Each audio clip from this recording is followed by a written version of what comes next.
This Charlotte ROVAL Trucks-Xfinity Series Betting Picks 2025 edition of the NASCAR Gambling Podcast here on the Sports Gambling Podcast Network is brought to you by Underdog. Underdog is hooking up new customers. Play just $5 and get $100 in bonus funds when you sign up with our promo code RACESGPN. Driver, start your engine!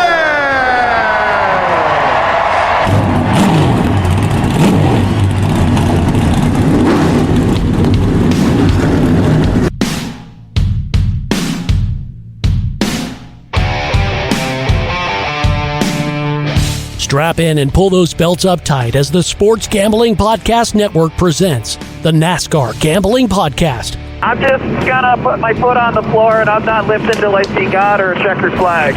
My man. With all the news and the best bets for your NASCAR weekend. We want to thank you tonight for these mighty machines that you brought before us. Thank you for the Dodges and the Toyotas. Thank you for the Fords. Lord, I want to thank you for my smoking hot wife tonight, Lisa.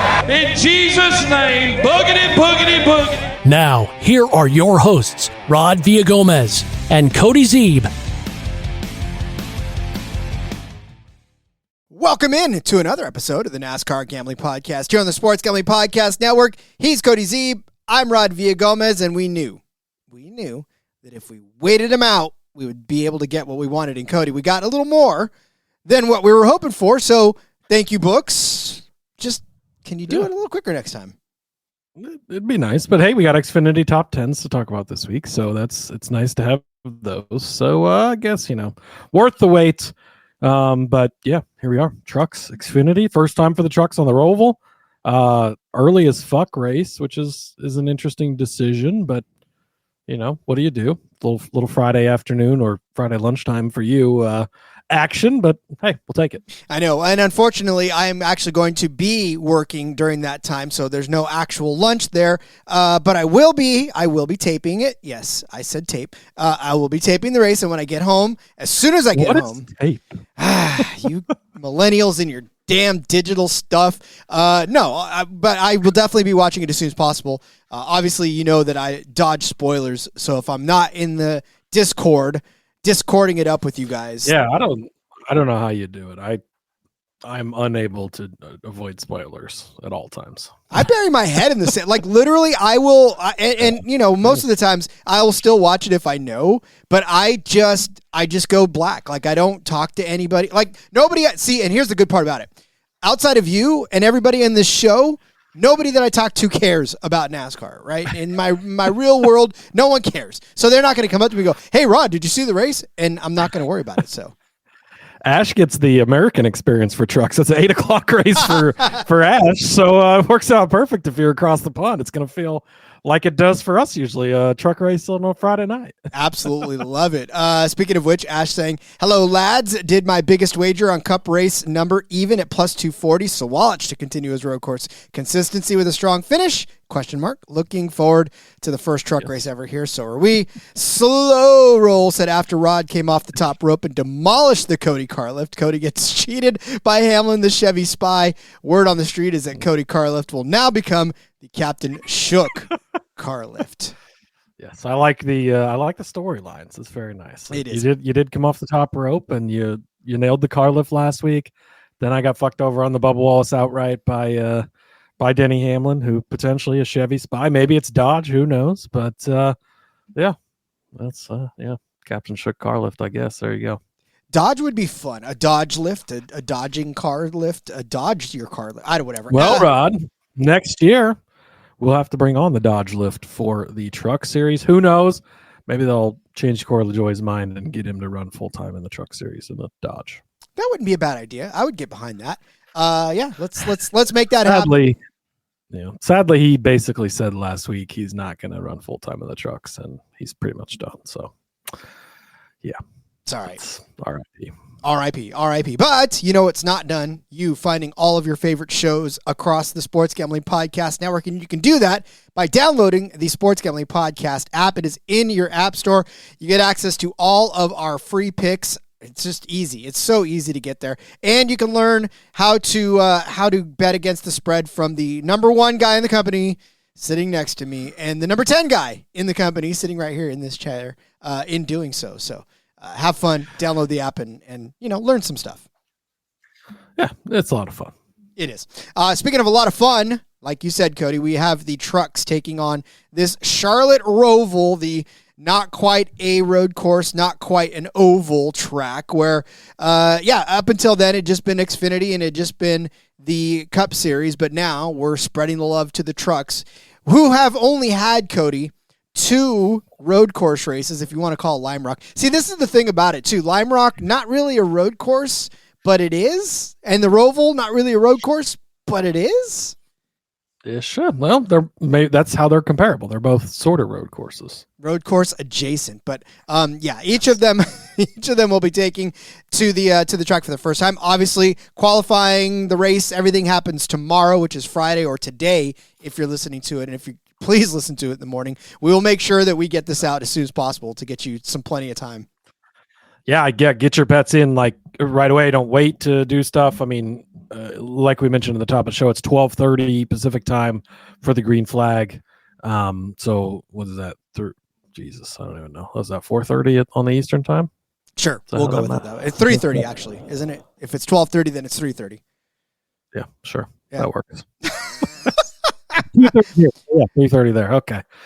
Boy, that was a lot of work, but we figured it out, Rod. Mathing on a Thursday, never a good idea. Ross checking in saying good afternoon, everyone. Good afternoon, hey, Ross. The EcoSave 250 of the truck race. It is 67 laps on this 2.28 mile road course for 152.76 miles around the Charlotte Motor Speedway road course in Concord, North Carolina. By the way, I did that to my daughter last night. I told her that there was 6 or 7 laps around this course, and she said, "Dad, good night." And I said, "Good night." I bring it up every chance I get. We were driving behind a car today that had 6-7 like wrote in the dust on the back of it, and so I just pointed and I was like 6-7, and she's like, "Shut up, Dad." So pretty much the same response, but that's okay.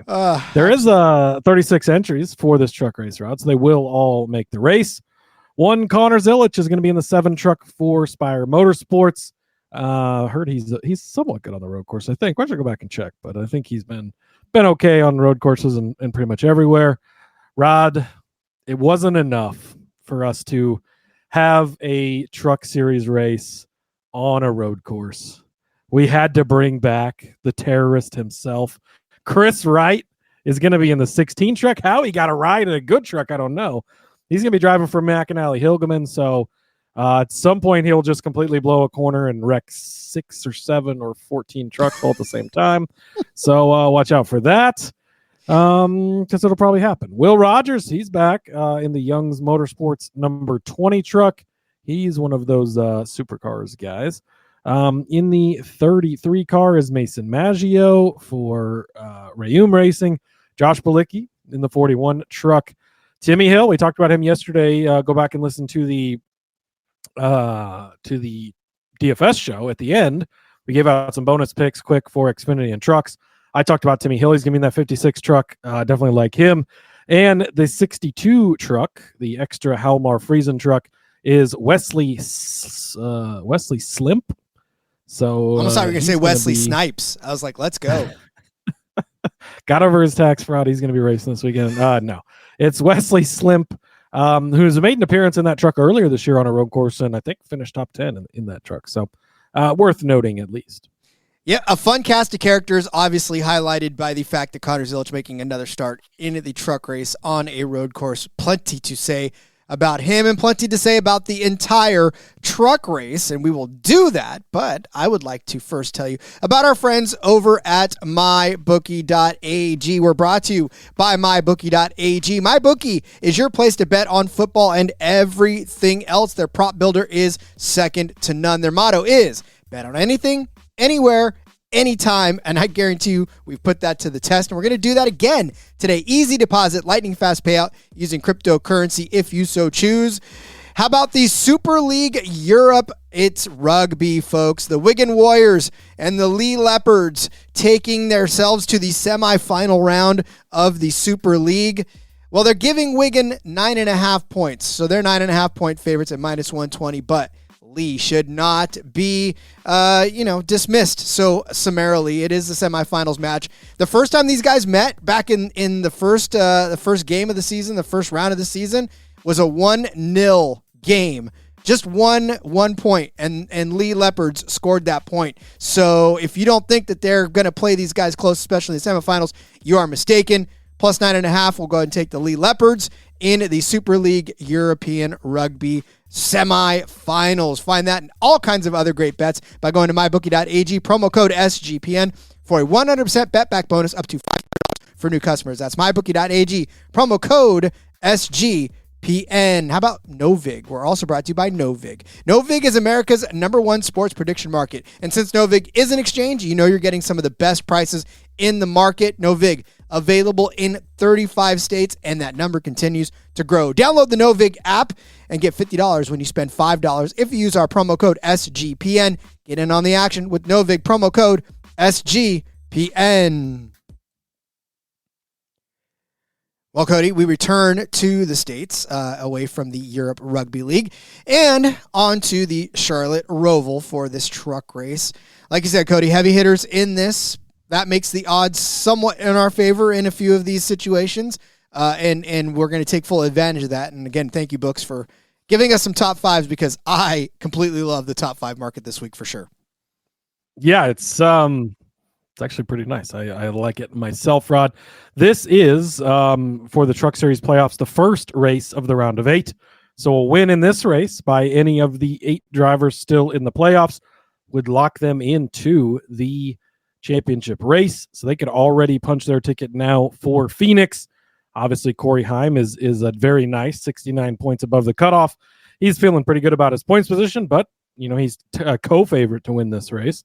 And if he can get it done, he'll get that ticket punched to Phoenix. He did that last year in this race. Lane Riggs is 22 points to the good. He'd love to see that as well. Hemrick is 1 point to the good.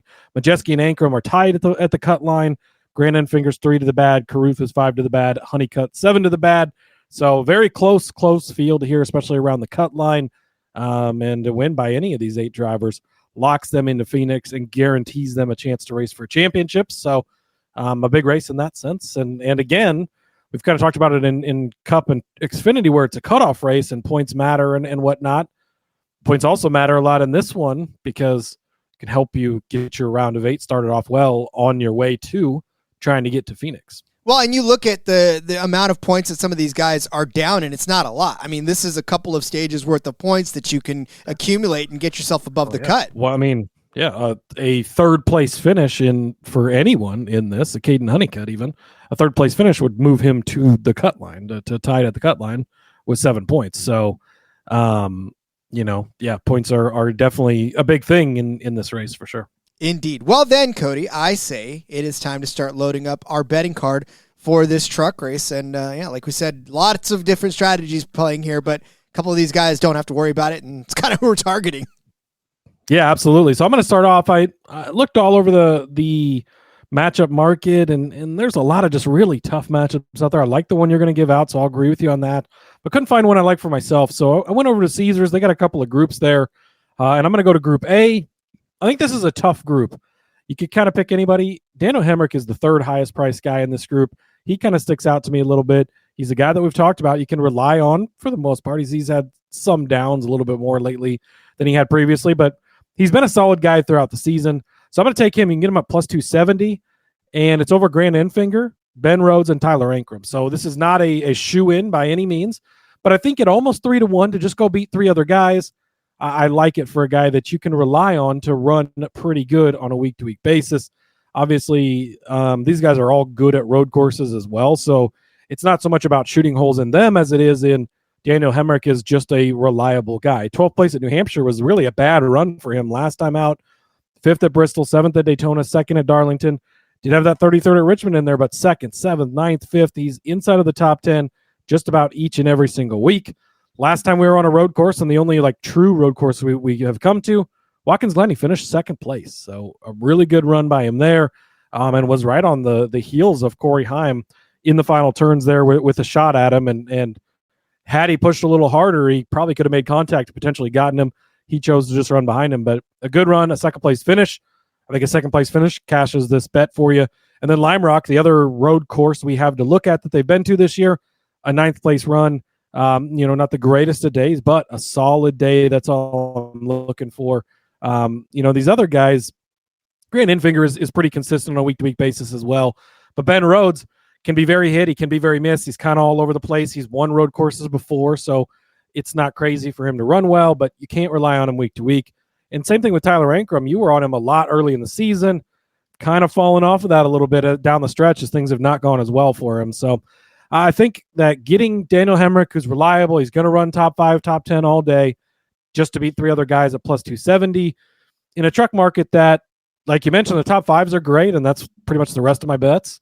But outside of that, just not a ton of other options out there, not a lot of stuff. So, I like this one. Give me Daniel Hemrick to win Group A over on Caesars at plus 270. Yeah, and we know that truck is capable of so much, and he should be able to beat all these other guys, and like you said, all these guys have had their troubles over the course of the postseason, or the course of the season altogether, so it stands to reason that he should get that. So I do like that, taking a chance, especially at plus 270. My matchup, I did, like you said, there's so many tough matchups this week. It's so hard to pick. They've got really, really great actually handicapping this time around. So I'll give it, the books made it difficult to pick. And even this one. It's like splitting hairs on some of the matchups. Like, man, you can make a strong case for both those guys are probably going to finish, 5th and 6th or 8th and 9th. Like, they're going to be right by each other all day. Yeah, like this matchup right now, right? Caden Honeycutt over Raja Caruth is what I'm giving out at minus 115 over on Caesars. And like we've said before, there's been only 2 road course races at all this season, right? And with both of these guys, you got to kind of take it with a grain of salt, because Caden Honeycutt was driving the 45 truck earlier in the season during Lime Rock, where he had a 12th place finish, and then driving the O2 truck for that one last ride. Remember when he was switching over from Nice to this to Stuart Friesen's truck, right? So he was driving the O2 truck in the meantime. Drivetrain broke on that one, and he finished in 34th. Only got to complete 29 laps at Watkins Glen, so it hasn't been all that great of a season on road courses for him, but he hasn't been in this 52 truck, which he is now, and we all know that he's been doing well in that 52 truck. 7th at Loudon last week, 12th at Bristol, 18th at Darlington, okay, but 10th at Richmond before that. So he's been driving the hell out of that 52 truck. He's still in the playoffs, and he's still got something to chase for. Same for Raja Caruth, and Raja Caruth is in his own truck, right, and has done like 21st at Lime Rock. So obviously Caden Honeycutt beat him there, even in the 45 truck. And then at Watkins Glen, Raja Caruth had brake problems, ended up finishing in 32nd. So if Caden Honeycutt would not have had that problem, that electrical problem or that mechanical problem early in the race, then who knows? He probably could have finished better than Raja Caruth in that particular race. And so, this is just really a testament to how well Caden Honeycutt has run already by himself, right? And he's got 11 top 10 finishes in 21 starts this season, 2 top 5s, average finish of 13.9, whereas Raja Caruth, average finish of 14.1. He does have 10 top 10 finishes, 3 top 5s, and that win, but he's also not finished 4 races in this span to Caden Honeycutt's 3. So, again, this is just, like you said, it's splitting hairs. They're probably going to end up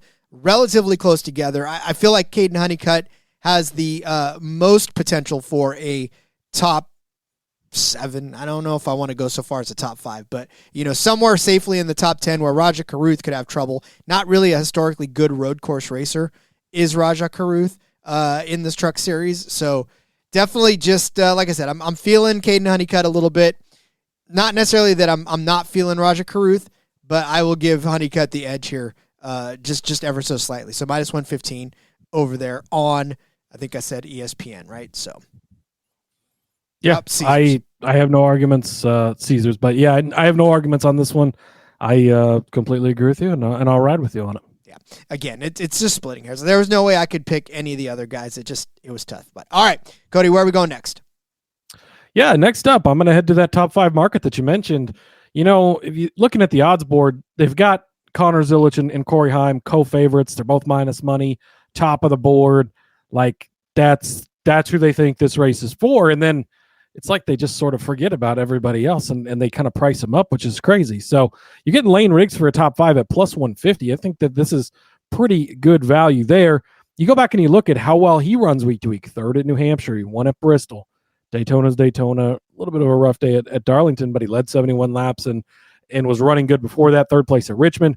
Watkins Glen, the road course, he finished 10th, but let's not forget that was 3 overtime Truck Series race. And that's the caution with betting on this truck race is the trucks on road courses tend to go to overtimes and things get messy. And then you have Chris Wright also in this race. So just that could happen, right? So keep that in mind as you do bet on this race.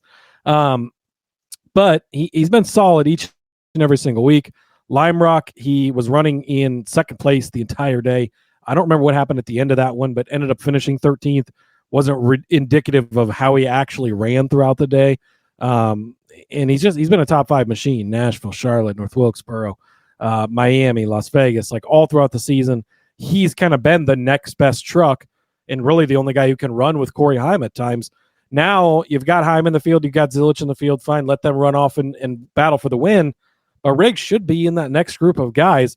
He's a great race truck driver. He continues to improve his craft, continues to get better and better, and I expect him to have a solid day. So give me Lane Riggs, top 5 at plus 150. And then we're going back to old reliable Rod. Parker Kligerman, top 5 at plus 650. It's not been as good for Kligerman this year in the Truck Series. I'll start off with that. Generally, when he comes and runs the trucks, they run good just about every single race. He started in 6 races this season in the Truck Series. 14th has been his best finish, which he's actually scored 3 times. So if you can get him to finish exactly 14th, that'd be a fun market. Maybe you try to bet on that. But so the truck just hasn't been as good this year. So I'll start with that. But we know Parker Kligerman's talented. We saw him, according to Caesars, he was the only driver who drove that 88 car at Daytona and won, of course, in the Xfinity Series race. But we've seen him before outduel Zane Smith, who was amazing in the Truck Series on road courses and was the Corey Heim of the time, dominating the Truck Series. Outdueled him at Mid-Ohio a couple of years ago and got that win. Going back and looking, so he didn't run any Truck Series last year. There was only the one race in 2023. So you kind of have to dig farther back for some runs there. But a 7th place run at Sonoma was a great run. He had that win at Mid-Ohio back in 22. It was a tougher day at Coda. But we've seen him have good runs. We know that he's capable of doing it. He's a guy that's run all that other type of, street or road racing, all sorts of different things kind of coming up throughout his career. He's a guy that can get it done on any type of track. So the truck's not been the best this year. That's kind of the only hesitation on it. But at plus 650 to just go finish top 5, again, let Zilisch and Heim run away with this. Just be one of those next best trucks. Kligerman is definitely talented enough to be one of those guys. No doubt about it. Can the truck get there is the biggest question. That truck in particular has been able to do it in the past. Yes, they've struggled a bit this year, but I think they've still got it in them. So give me Kligerman top 5 at plus 650. He is one of those guys where it doesn't even matter. If he's in the field, he is a threat because of his talent level. Obviously, he's done it at the highest level and continues to run well. So, yeah, it just doesn't make any sense to me for him to be at this long of an odds. So I love to taking advantage of that. Cody, if I told you that a driver had finished in 3rd place in both of the only road course races that are on this schedule, what do you expect that top 5 number to be offered at?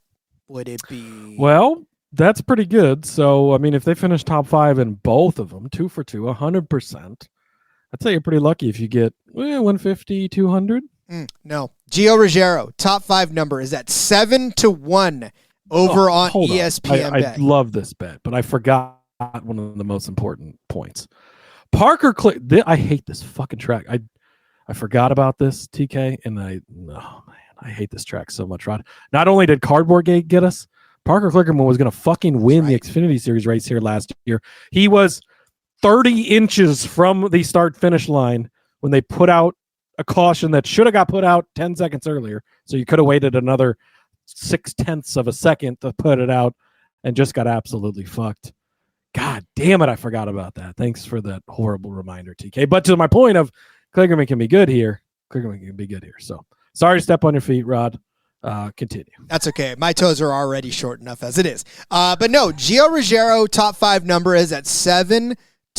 I just told you he finished third place in both, not just one and then no. In Lime Rock, third. At Watkins Glen, he finished third. That's 2 top 3 finishes. All we're asking him to do is get a top 5 finish. And the reason I'm not really backing his top 3 number, which is insane, but I mean you've got guys in this that are gonna really just make it hard for anybody else to climb into that top 3. So, like I said, Watkins Glen started 5th and finished 3rd. Lime Rock, he started 12th and finished in 3rd. Gio Ruggiero, I don't want to say quietly putting together a really good season, but kind of really putting together a good solid season for what he is. I mean, the truck he's inheriting was driven by Taylor Gray last year, and we know how good Taylor Gray did it. And in fact, there was only one road course all of last season for Taylor Gray, and that was Austin. That was at Coda, and Taylor Gray finished in 2nd place in that race.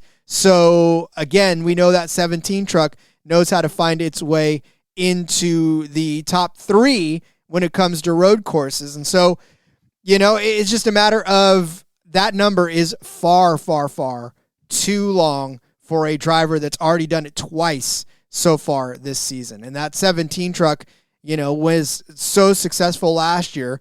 Like I said, it was just Austin. Taylor Gray started in 3rd and finished in 2nd place in that race at Coda. So we know the truck is a good road course truck.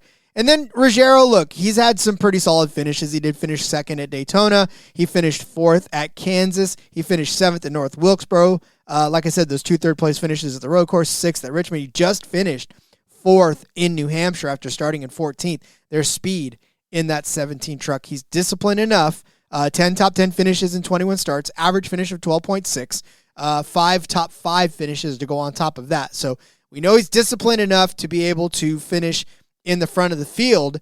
And like I said, the only reason I'm not touting his top 3 number is just it feels like that's too much of a risk given that this is the playoffs, right? And that we already know Connor Zilisch is in this field, probably going to run away with this. Corey Heim, Lane Riggs, like those 3 right there should be the 3 that are dominant all day long, right? With Gio sort of peeking his head into the mix every once in a while. But I'm so much more comfortable, especially at 7-1. If this was a top 3 at plus 250, maybe I'd explore that top 3 at 4.5 or something like that. But the fact of the matter is I'm just so thrilled that Gio is at 7-1 after doing this twice already. Please, just load me up on this one. Yeah, absolutely. And he's been a guy that the Discord's basically, those guys have been betting on him every single truck race for the top 5 because he constantly finds himself in the mix. You're getting a great number. He's in a good truck constantly, and he continues to be a better and better driver each and every single week. And like you said, he's got it done both times we've been on the road courses.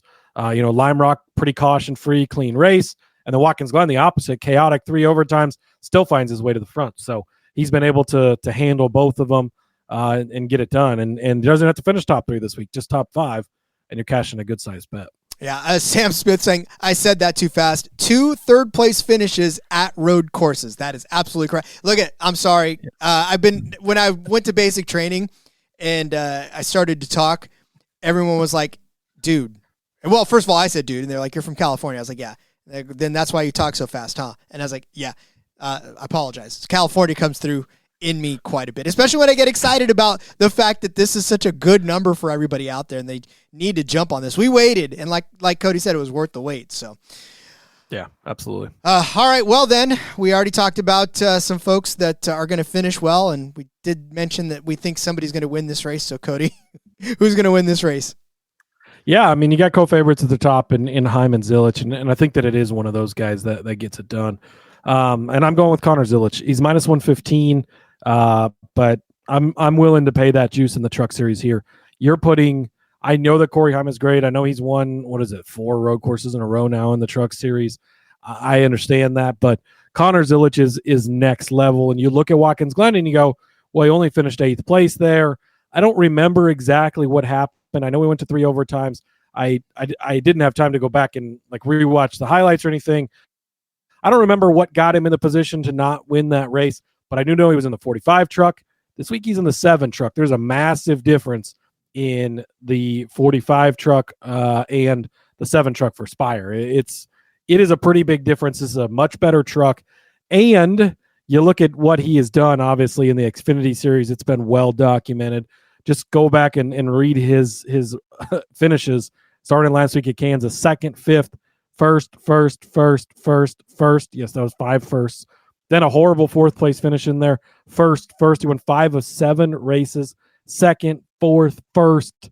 12th place. Oh my goodness. 5th, 1st, 2nd. He's not finished outside of the top 5 in the Xfinity Series since April 26th. The last time, Bristol was in there. That was April 12th actually. So yeah, April 26th, last time he finished outside of the top 5 in the Xfinity Series. It is October, if you were wondering. That's an insane run, and he's been amazing on the road courses, obviously. Watkins Glen goes out, dominates, and wins in the Xfinity Series. Sonoma goes out, dominates, wins, beating SVG, by the way, in that race. Chicago, 2nd place, 2 SVG, head-to-head with him at the end there. Coda goes out, dominates, wins. Mexico City, was battling up front, got him and was it him and SVG that wrecked, or him and Gibbs him and somebody else got into it, wrecked, went to the back, came all the way back and salvaged a 5th place finish. He's just that dude. You're stepping down into the truck series here. Obviously, he's got to avoid the chaos. I do think Corey Heim will have a little something for him, but at the end of the day, you're talking about the only guy who's been able to hang with SVG in the Xfinity Series here lately. You're talking about a supremely talented guy. Yes, 2 truck series starts on the road courses. Hasn't won either of them. Again, 3 overtimes at Watkins Glen. Last year at Coda, goes out and just lights the world on fire, sits on the pole, cooks the first corner too hard, his first career start, to the back, fights all the way back up to 4th place with a great run. Now he's got all this experience behind him, all these top 5 finishes in a row. All these wins in the Xfinity Series. He's a much better, more mature driver, much like what we saw with SVG. Once he started to really figure it out, now he's figured it out. I think Zilisch is on that level, and I think he goes out and wins this race. I don't mind paying -115 for him. Yeah, no, and honestly, it's the same argument that we make during the Xfinity Series, right? And even when he's sometimes jumped into the Cup Series, it's inevitable. You almost can't stay away from it, almost like in DFS. It's only a bad bet if it doesn't hit, and even then it's still not a bad bet because it would have probably hit had some catastrophic thing not taken it out of contention. So, Connor Zilisch. Laura saying good afternoon. I know you got a long shot. Hi, Laura. I do have a long shot, Rod, and that I think one insurance play is fine on this. What if I told you that in a series above this last year, a guy was 30 inches from winning this race in a not great car in the 48 car in Xfinity? Now you're getting him at 75-1 in the truck series. It's a smash. It's Parker Kligerman. Again, I've already talked about him, so I don't need to go back into it. But he is talented enough, if the truck is good enough, to go and race with Zilisch and Heim. I'm not afraid of that. I think even at 75-1, he's the type of guy who could go beat those guys. Probably needs a little bit of help being in that 75 truck for what it's been this year, yes. But let's say those two guys tangle. Maybe they're going to lap Chris Wright and he takes them both out. Who knows? 3 overtimes, 6 overtimes, whatever it is. We've seen some crazy truck races. Kligerman is the type of guy who can put himself in position. If NASCAR doesn't fuck him over with a late caution or cardboard on the track, he could win this race at 75-1. And he definitely can. My outright, you took Zilisch. I'll take Heim, especially at plus money. Heim plus 110. You can find that on FanDuel. I know most sites right now have them close to even money, if not maybe under, but FanDuel is one of the only one that's kind of giving you a really good offer on Heim. So plus 110. Look, he's won both road courses, just like Cody said. He's won the last 4 in a row road courses on the Truck Series. So it's just, I don't know. To me, this is one of those things where it's going to end up being Corey Heim or it's going to be Connor Zilisch. How many times? I mean, and we talked about the fact that Corey Heim has ran into problems, and if his car doesn't completely shut off or if it doesn't get teleported onto another track in the middle of the race, like, he's just winning, right? And you can't really ignore it. And the fact that he's won so much this season, broken some records, like, honestly, he's made you more money on outrights than he's lost you this season. So to not put anything down on a Corey Heim outright at this point is kind of irresponsible. And again, like you said, Cody, you can put something down on Zilisch, put something down on Kligerman, put something down on Heim. You probably have the winner of this race, right? And you're not going to be mad if one doesn't cash because you cashed the other one. So to me, it's just a matter of pick your poison. I know that Zilisch is in this and is probably going to run completely away with it, but as Ash has said, Heim is even plus 140 over on Bovada. So, yeah, or Bovada. So, yeah, it's just, I'm not going to sit here and talk to you about Corey Heim because you've heard about him all season long, and you already know. Yeah, I mean, he's doing what Connor Zilisch is doing in the Xfinity Series right now, so it's hard to argue with that. You pick one, whichever one you like better, whichever one you think is going to get it done this week, you bet on that one, and I think, really, I do think it's going to be one of those two guys that wins. I got the Parker Kligerman insurance policy in case nobody else really jumped off to me like, oh, I need to have that insurance. I think it's going to be these two guys, barring all utter chaos, which we should maybe expect with the Truck Series, but oh well. Especially the first time at the Roval. We don't know what we're in for, but all right. Well, get out your pen and paper. We're going to go over our bets for this Truck Series race. The EcoSave 250 from the Charlotte Roval. Cody started you off with Daniel Hemrick to win Group A over on Caesars at plus 270 over Grant Enfinger, Ben Rhodes, and Tyler Ankrum. I said take Caden Honeycutt over Raja Karuth minus 115 over on Caesars. Cody said Lane Riggs top 5 truck at plus 150. Parker Kligerman top 5 truck at plus 650. I said Gio Ruggiero top 5 truck at plus 700 over on ESPN Bet. Cody gave you Connor Zilisch to win at minus 115. Kligerman at 75 to 1 to win. I said take time, my friends. Riggs would not be. I mean, look, Laura, Riggs' insurance normally, but on road courses, not a winning truck. Top 5 maybe, but not really a winning truck. I mean, he is 15 to Jesus Christ. Maybe I should have looked harder at this. It's insane. I mean, just to the Zilisch and Heim points. Minus 115 for Zilisch, plus 110 for Heim.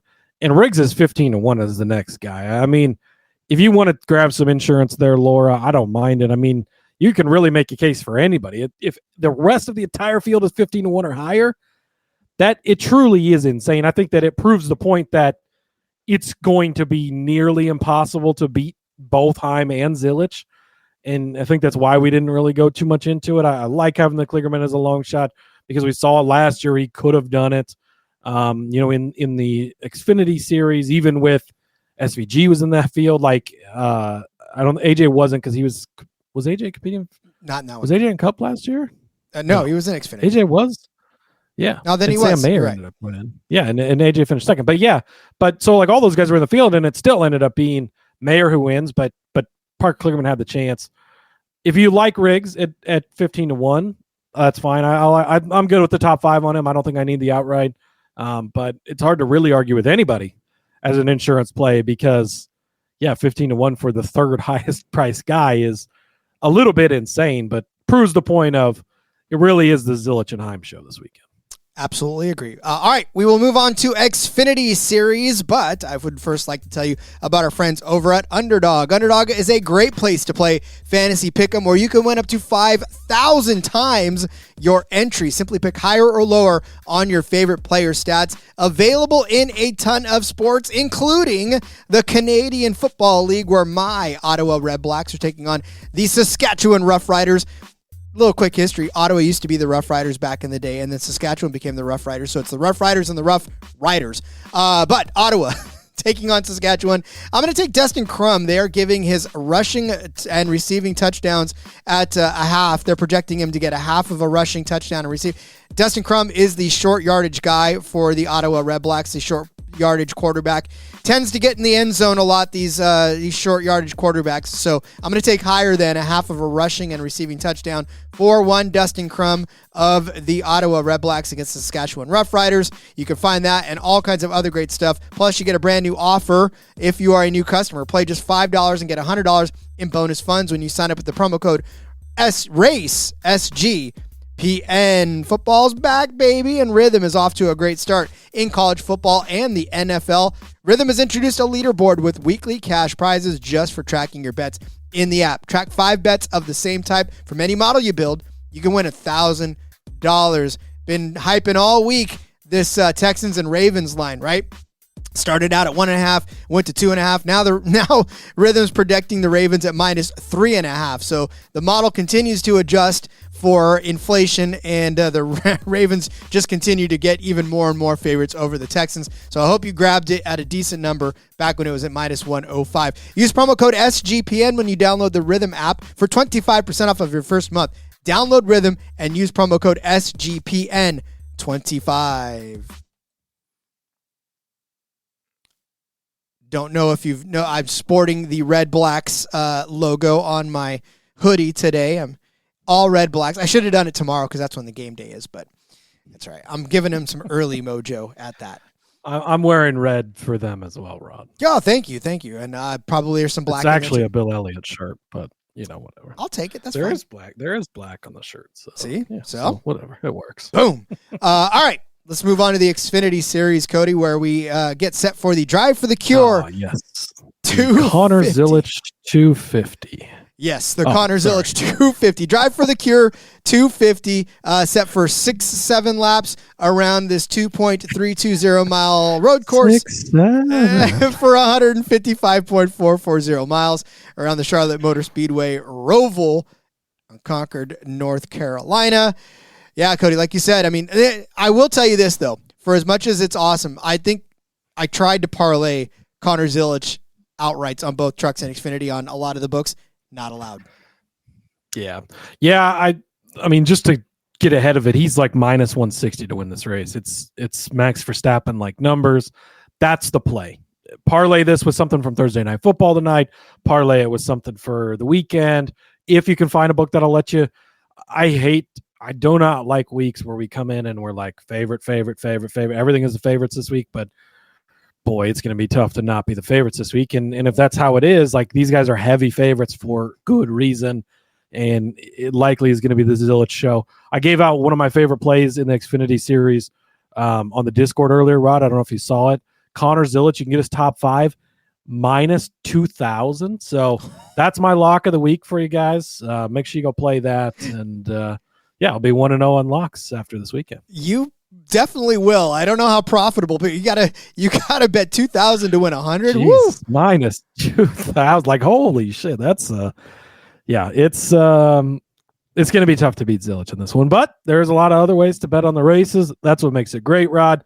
There is 42 entries for 38 spots in this 6-7 lap race. Alex LeBay, he's going to be back in the 07. Connor Mosack, he is going to be driving this car in the number 9 for JRM. Boy, if I could get it out correctly. So that's kind of, I think this is the first start we've seen for him in a JRM car. Good opportunity for him. Daniel Hemrick, we talked about in the Truck Series. He's going to be stepping up into the Xfinity Series. I think we'll be talking about him a little bit in that 11 car for Colleague. Corey Day, he's back in the number 17 for Hendrick Motorsports. Eric Almirola, he's going to be in the 19 car for JGR. Kaz Gralla, he's back in the 24 for Sam Hunt. The number 32 car for Jordan Anderson is Andrew Patterson. Don't know much about him, but I would imagine kind of a road course ringer type. Josh Williams is back in the 45 for Alpha Prime. Preston Pardis is going to be back in his own 50 car. Sage Karam is in this one in the 53. Our guy Austin Green, he's going to be in the 87. And Leland Honeyman, he is stepping up in the 92 car this weekend for DGM. So loaded entry list. I will say 4 drivers are not going to make this race, so keep that in mind. A lot of these guys, like we're going to talk about Austin Green here in a second. There's potentially he doesn't make this race if something goes wrong in practice or qualifying and they're not able to make an attempt or whatever. Potentially aren't even in this race. So just keep that in mind. 4 cars are going home, not going to make this race. So don't forget. Star-studded field, not the least of which highlighted by Connor Zilisch, who, once again, like we said, it's like -2,000 for a top 5. That might be your safest play of the day because, I honestly, a -160 for a win. I mean, as much as we always try to edge against that, especially in NASCAR where, football -160, I almost feel like that's a lock because it's probably a pretty low number that they're trying to get to. And, but for NASCAR, all manner of things can go crazy. But we've said that every single week, and Connor Zilisch continues to beat the drum. So with you on that one. So, but like Cody said, plenty of ways for you to make money off of this weekend, and you've got a couple of good ones to start the card. Yeah, absolutely. We're going to start with Sam Mayer. You can get his top 5 at minus 125. This is another case of, oh my God, we're so worried about Connor Zilisch. We don't focus on anything else. Sam Mayer is the second favorite to win this race. Connor Zilisch is minus 2,000 for a top 5, and Sam Mayer is minus 125. How many spots in the top 5 can Connor Zilisch take up? He can only take up one of them. I know he's damn good. I know he's a lock every single week he's there, but he can't take up all 5 of them. I don't understand, but hey, take advantage of it. Sam Mayer, you can get his top 5 at minus 125. I don't mind the minus money part of this. Oh, let's set up the playoffs real quick. I forgot to do that. Bad hosting on my side of things here, Rod. You're fired. This is the cutoff for the first round, the round of 12. They will cut down to 8. They are lined up now with the Cup Series, so everything will mirror what the Cup Series is doing from here on out. So we'll move from 12 to 8. Brandon Jones is locked in. Connor Zilisch is locked in. Brandon Jones locked in via points. Connor Zilisch locked in. Brandon Jones locked in via the Kansas win last week. Zilisch is locked in via points. Justin Allgaier also locked in via points, I do believe. Sam Mayer's 43 to the good. Taylor Gray's 16 to the good. Sheldon Creed is 12 to the good. Carson Quapple 9 to the good. Jesse Love 5 to the good. Below the cut line, it's very close here. Sanchez at 5. Austin Hill at 7. Harrison Burton at 8. And Sammy Smith at 14. So this is going to be an exciting race when it comes to the playoff cut line here for sure. So Sam Mayer coming into this one, 43 points to the good. He doesn't really have too much to worry about. Just, mind his P's and Q's, don't finish in the last place. Always a good strategy for things. But let's not forget Sam Mayer, baby AJ Allmendinger. He just had this nickname a couple of years ago, and it's been a little bit overshadowed now because AJ came back to the Xfinity Series. Then SVG came to the Xfinity Series. Then Connor Zilisch came to the Xfinity Series. So he's not been able to do what he was doing pre those guys all showing up and being at the elite level they are. But he's been damn good. He finished 16th at Portland, so you would have liked to have a better run there. But second place at Watkins Glen to, guess who? Connor Zilisch, right? Because that's just how it works. He was 8th place at Chicago, 3rd place at Coda. So he's had good runs on the road courses this season. That's all in the 41 car, obviously, which is what he's in these days for Stuart Haas, or rather Haas Automation. But if you go back to last year when he was still with JRM, guess who was in that race at the Roval last year? It was SVG. It was AJ Allmendinger. And yet it was Sam Mayer who got the win. Started in second place, led 13 laps. He won the race. Of course, it should have been Parker Kligerman winning, but hey, whatever. Sam Mayer, right place, right time. Caught the caution correctly there at the end and scored the win. So had a great day there. Go back to Sonoma. He finished in 3rd place at that one. Great run. 9th place at Coda to open the year. So pretty good run there. Portland, he started on the pole. He looked really good. He was 3rd place with 2 laps to go. Hit the wall. Bad finish. Not indicative of how he ran. But you go back to 2023. He won here at the Charlotte Roval. So he's won this race 2 years in a row. He also finished 3rd place at Portland. He also won at Watkins Glen. He was 2nd at the Indy Road Course. He was 1st at Road America. This is what I'm talking about. This is that run of dominance that he had. 7th place at Coda as well to open up that season. So Sam Mayer is a great road course racer, very underrated. The second favorite in this race, yet minus 125 for a top 5. It doesn't line up. It doesn't make sense. So give me that. Then I'm going to jump over to I'm good either way you want to take this. If you want to take William Sawalich for the top 5 number, I'll have to pull that up. I think it was fairly similar, but I'm going to take him for a top Toyota because this is basically a group bet, right? There's 5 Toyotas in the field. Sawalich is one of them, so he just has to go beat 4 of them. Taylor Gray is the favorite in this group, tied with Eric Almirola, who we'll talk about in a minute. Sure, both those guys could get it done here, but Kaz Grala, much less worried about. Brandon Jones, much less worried about. And Dean Thompson, I almost forgot Dean Thompson. How could I do that, Rod? He's also in a Toyota, so, excuse me, 1 extra Toyota from what I was looking at originally there, but only 6 in the field. You just got to beat the other 5. He's at +2, what did I get him at? +220. So I love that for William Sawalich, who's been pretty good this season. It's been well documented. We've talked about how well he's run. A little bit down the last couple of weeks, 11th at Kansas, 15th at Bristol, but had a 2nd place at Gateway. He was 2nd place at Portland. Good run there, strong run. Had a chance to win that one at the end. Watkins Glen, he was running top 5 when the Austin Hill unleashed being a terrorist and wrecked 3/4 of the field, if you'll remember that. So he finished in 26th, but was running much better. Sonoma, a good third-place run there for him. Back to open up the season before we knew, but when he was not, he was the Williams Sawalich of old, right? Not the new Williams Sawalich. He still finished 9th place there. Mexico City, he finished in 6th place. He's been very good on the road courses. Top Toyota, you can get him plus 220, and I think that is a great number to just go out and beat the other. Might not even need to be top 5. Probably do, but you might not need to be, depending on kind of how the cookie crumbles and how things fall at the end there. So give me Williams Sawalich to be the top finishing Toyota.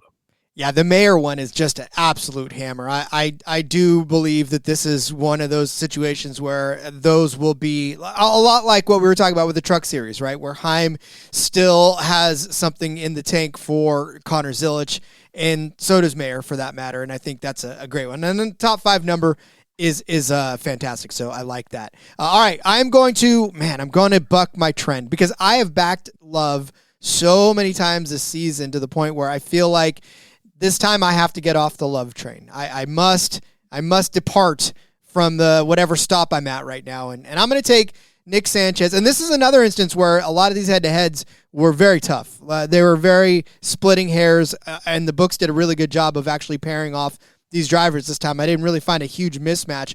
But I'm going to go out on a ledge and take Nick Sanchez over Jesse Love, minus 105 over on ESPN Bet. And really, I'm going to point to Portland, where Nick Sanchez did score a solid top 3 finish there in Portland, whereas Jesse Love in Portland did not finish as well. He finished well, but not as well in Portland. I'm looking at the wrong season, Rod. Portland, he finished 10th place. So a top 10 finish for Jesse Love there.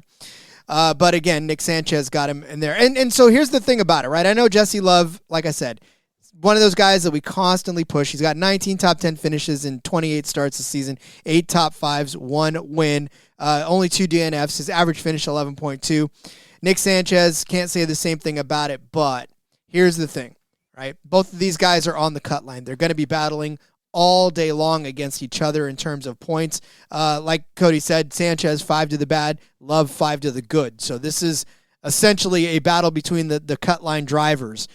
And from what I've seen lately, I mean, I feel like the Sanchez team will take a lot more risks to either win and or find themselves in a very favorable position at the end of the race. They're going to do what they're going to do, right? They don't, I guess they sometimes don't feel like they have to take as many chances with that number 2 car, whereas the 48 team kind of feels like they're playing with house money at this point, right? They're in the playoffs. They've got a chance to progress, and they got to go for broke because a good solid points day could get them there, but wouldn't you rather actually either A, win the race, which again we think is almost impossible, or B, just really put yourself in the top positions with these Ziliches, with these Mayers, with the Allgaiers. I know Laura had said something about that in a second, but these guys that are going to run up front.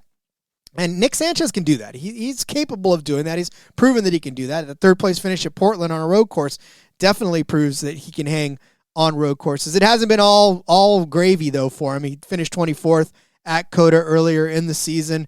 He finished 31st at Mexico City, so that was kind of tough. But 5th place at Chicago, 4th place at Sonoma for Sanchez, whereas in Sonoma, Jesse Love had a rear gear problem and ended up finishing in 38th. He finished 6th at Chicago. So, in both of those races, Nick Sanchez got the better of Jesse Love as well. So, like I said, it just feels to me like as much as I love Love, maybe I'll reverse jinx him and he'll get better. But yeah, give me Nick Sanchez. No love for Love, Rod. Laura says. I have some love for Love, just not enough to take him over Nick Sanchez. So give me Sanchez over Love minus 105. Yeah, I don't mind this one. I definitely looked at it. Love's had his good points, but he's not been as good as Sanchez, as you pointed out. So I like it there, and I'll back you on this one. To circle back on Ash mentioned, the Sawalich top 5 is plus 225 as well. So I don't mind taking both, really, the top 5 and the top Toyota. I can't get enough Sawalich here lately, Rod. He also pointed out Connor Mosack top 10 at minus 110. Reminder, he is in that 9 car for JRM. So I don't hate that. I looked at it. Didn't quite pull the trigger, but I did find some top 10s that I like, Rod. And it starts with our guy, Austin Green, top 10 plus 125. They've certainly wised up. We've taken him for enough money at this point. But this guy just puts himself in position every single time he gets in on a road course. 8th place at Portland, 7th place at Watkins Glen, both top 10s. Chicago, 9th place, top 10. Mexico City, 7th place, top 10. Sonoma, he was one spot outside of it with an 11th place finish. But you did have Cup guys in that race, which you do not have this week because, of course, it's a playoff race. And a rough day at Coda to open the season, 26th place. Whatever is what it is. We'll move on from that. But go back to last year. We were on him from the very beginning. That first start in Coda, 7th place run there. Then he went to Portland and finished 15th. But Sonoma, he cashed the top 5 bet for us with a 4th place finish. Watkins Glen, 10th place, or 11th place rather. Chicago, 10th place. So he got it done. Last year at the Roval, I will say, 30th place finish. Shit happens. Just like we saw at Coda, 1 year he gets 7th, 1 year he has a bad finish. Not overly worried about that. Plus money for him to be top 10. I like. Another guy that I don't mind snagging the top 5 on.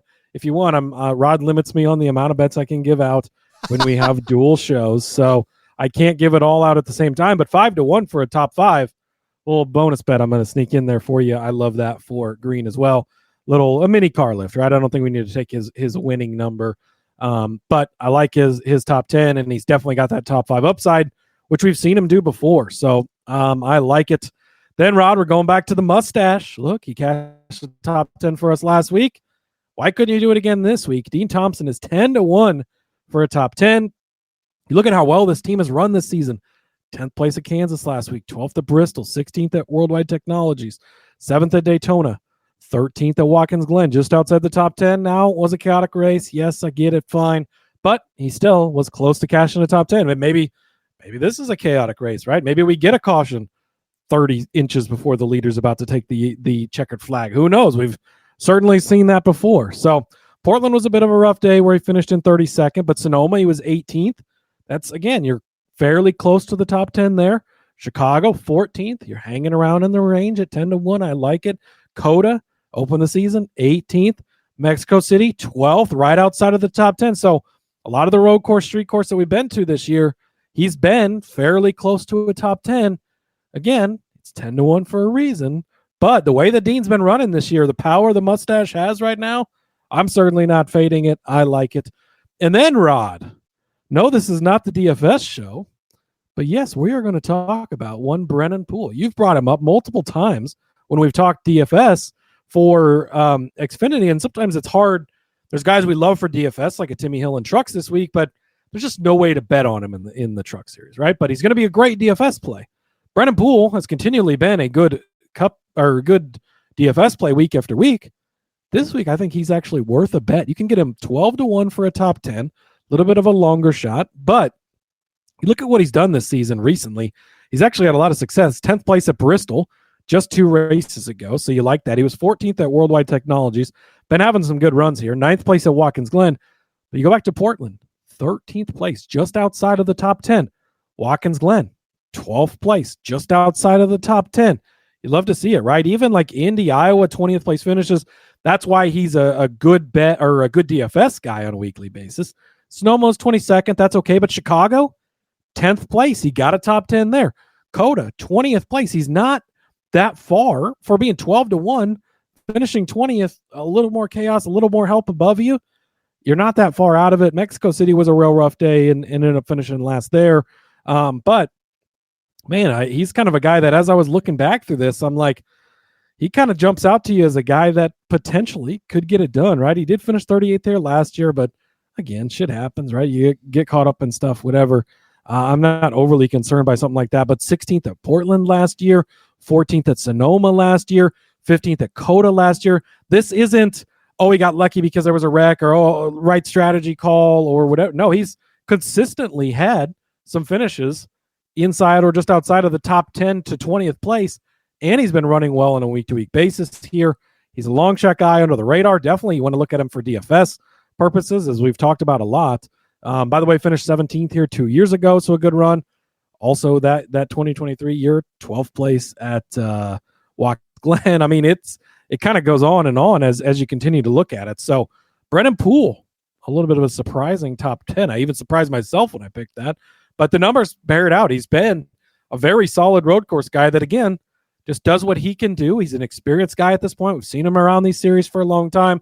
He's got plenty of cup starts under his belt, all this stuff, but kind of shows up at the end of these races, puts himself in position. And even in the Xfinity Series, we've seen these last laps or last couple laps. You get one guy spins right in the middle and, people are darting everywhere. And Poole's very good at maneuvering that and moving forward a little bit. And if he moves forward enough, top 10 at 12-1 is a good bet.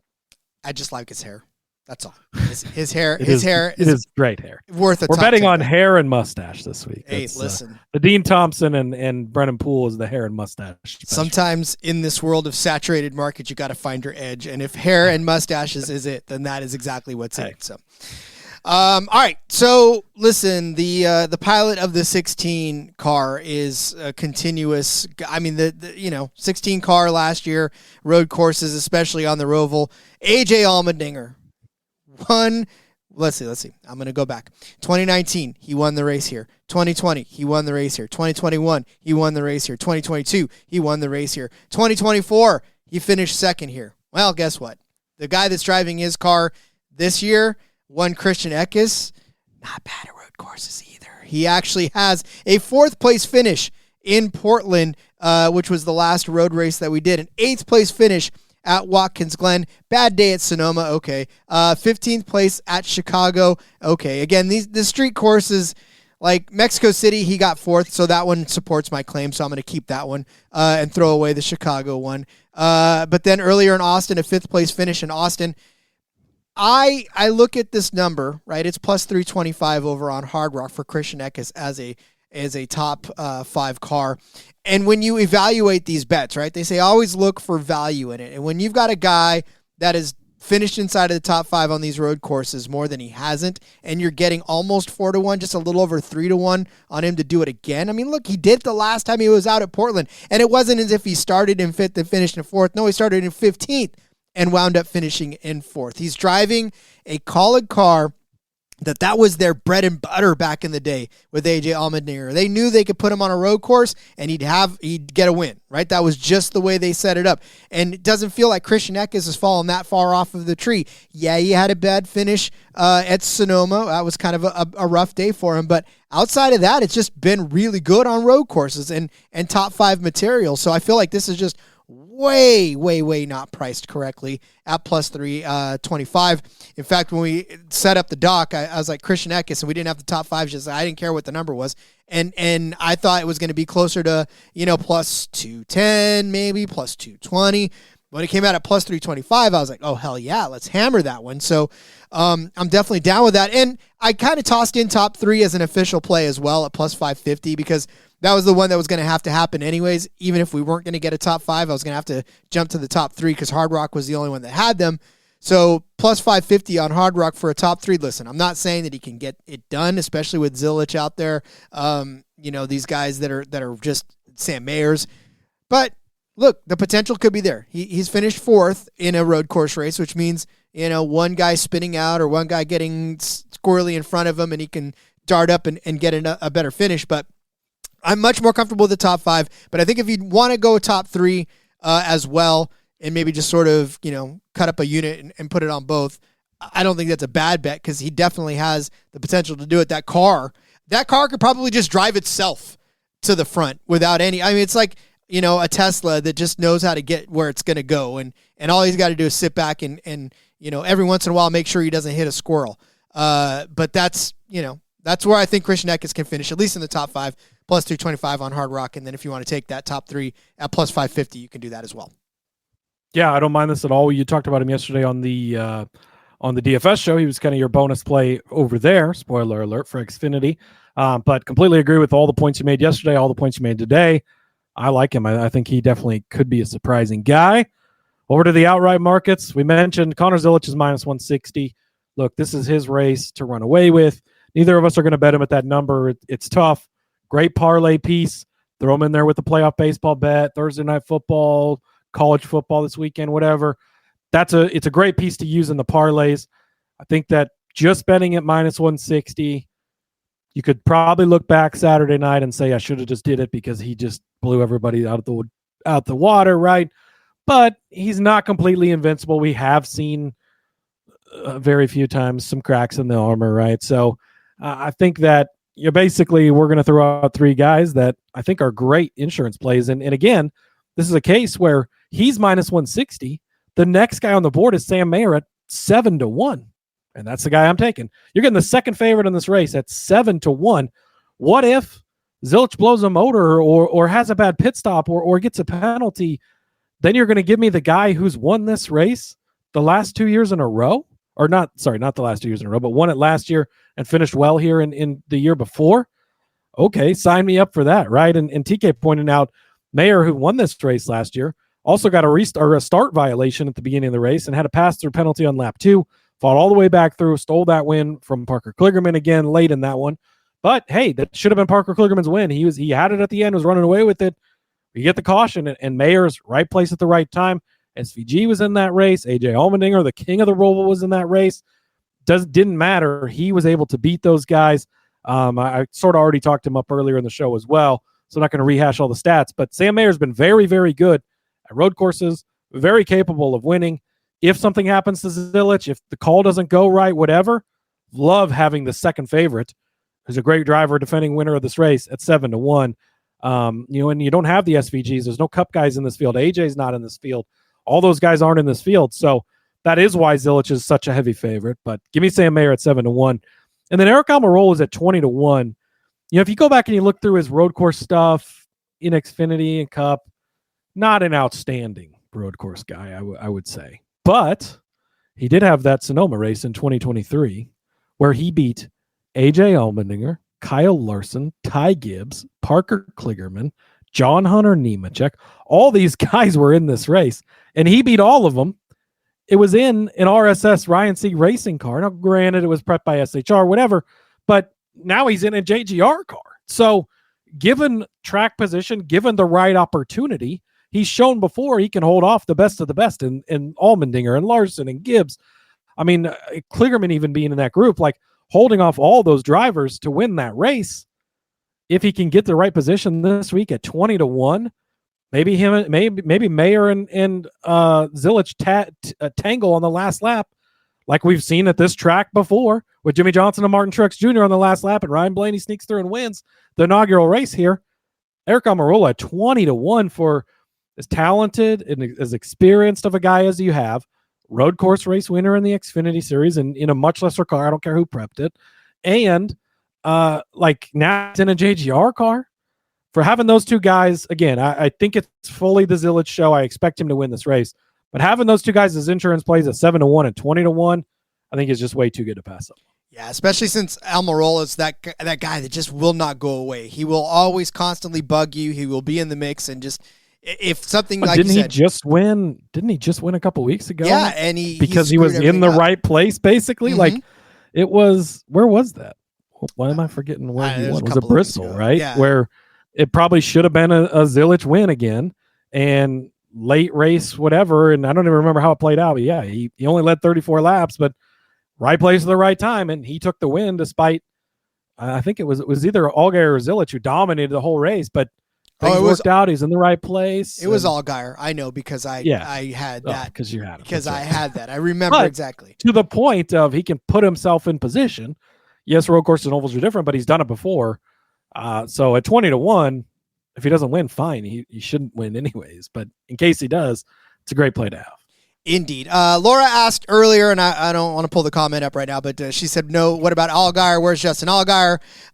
Look, Laura, the thing, there it is right there. It was actually only a couple of minutes ago. Where's Allgaier here? This is the only spot that I could really find that I actually liked. He's 11-1 on Hard Rock to win the race. He hasn't done it yet. I don't know that he's going to do it. I mean, his average finish here is 14.3. 7th place finish last year, 37th the year before that, 5th, 9th, 23rd, 4th, 15th. It's just... And then, you look at the road courses this year, he finished 15th at Portland, 6th at Watkins Glen. As good as that is, 6th at Sonoma, there's just it's not winning, right? And I know that we've talked about Justin Allgaier being a solid road course racer, but boy, with the invention of Connor Zilisch, when they put him in the test tube and came out with Connor Zilisch and turned him into the Terminator of road courses. It's hard to back Justin Allgaier anymore because it feels like he just got outshined immediately by his teammate, by the younger, shinier Allgaier. And, it's tough, right? It's tough to back anybody but Zilisch in this one. Allgaier, like I said, is yet to win a road course this season. He's yet to win on the ROVAL at all. But, again, he's in JRM equipment. It's in the same camp, right? And we've seen all year long Allgaier and Zilisch kind of duke it out. They were first two in the points.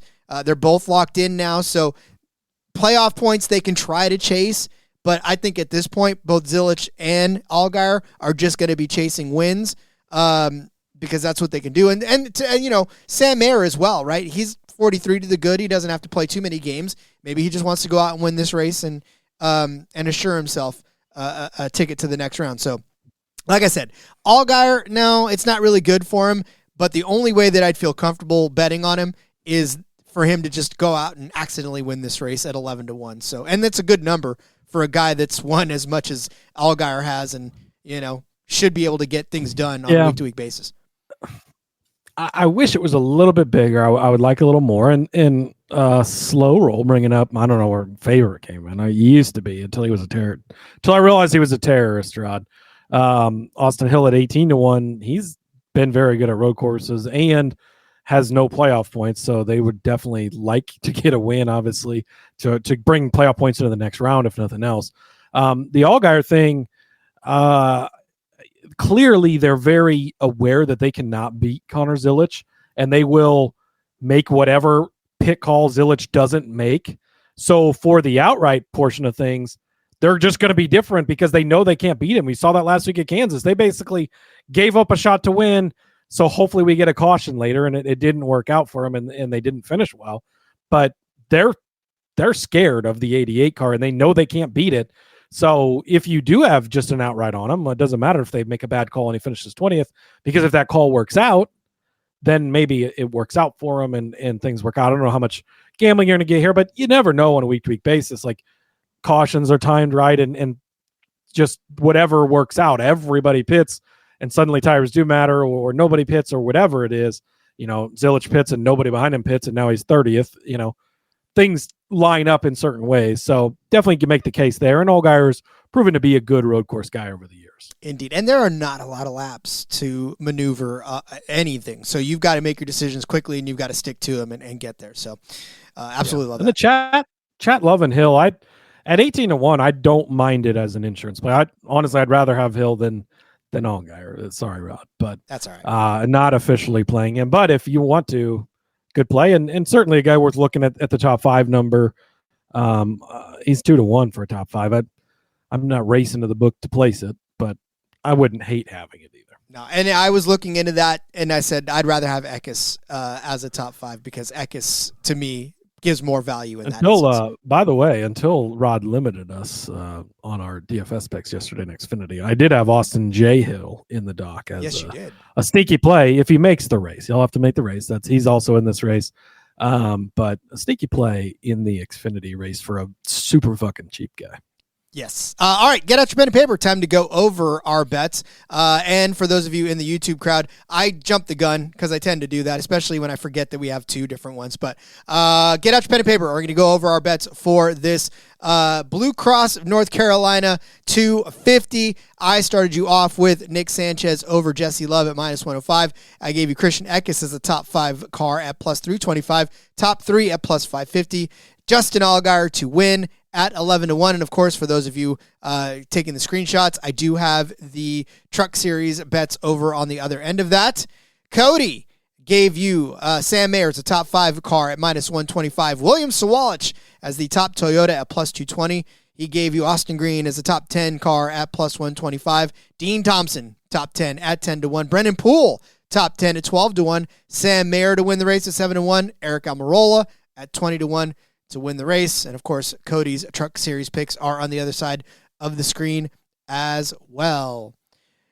All right, Cody, that is it. We need to hurry up and get this episode out so people can start putting in their bets because, yes, Truck Series early race. The truck race is in like 21 hours, Rod. So get those Truck Series bets in. Do not forget, if you're in Truck Series fantasy stuff, DFS, whatever it is, don't forget early fucking start, 3:30 Eastern time. So very early for you West Coasters and really the entire country. It's a lot earlier than normal. So don't think it's Friday night. Go crack a beer and realize the race is over. This is your warning. Crack a beer at 12 o'clock. I don't care. It's 5 o'clock somewhere. Yeah, it is 5 o'clock somewhere. All right. Well then, Cody, as we send everybody off to fill out their betting slips, and go Niners tonight, by the way. Yes, on Thursday night. Hopefully. Yeah. R.I.P. to the Niners who are going to get their asses kicked tonight. Sorry, Laura. Sorry, Rod. By the Rams? Well, will they have 11 players capable of being on the field at the same time together? Look at Charlie Brown and Lucy are going to be on the field together. They are going to get it done. I don't understand how that team is so hurt all the time. Like every year, it's like move practice facility or something. Or is it on an Indian burial ground? What's going on? I don't. Jesus. Anyways, all right, Rod, let's get out of here. Get out of here. I'll let everyone know where they can find you outside of this place of business. Yes, Rod. You can follow me over on the X at Husker_Zeeb, where you can find all of my work, tons of it, lots of NFL stuff, lots of other stuff. And Rod, before we depart for the weekend, I'd like to leave you with one statistic that our friend over at iFantasy Race, Ryan, has shared with us that I think is great. Cody Ware has an average finish of 30.2 on road courses this season. Captain Shook, a.k.a. Kyle Larson, 31.0. Greater sign, Cody Ware. Good luck this weekend, everybody. Absolutely love that one. Follow me on Twitter at RJ Villagomez, where you can find all of my rants, raves, and my shaking my fist at the clouds. We'll be back next week with more fantastic NASCAR Gambling Podcast content. Thank you all for joining us. Thank you all for joining us in the chat and making us a part of your day. We truly appreciate it, and we would not be here without you guys. So, all right, we'll see you next week. Love you all. Until then, let's go racing and let it ride.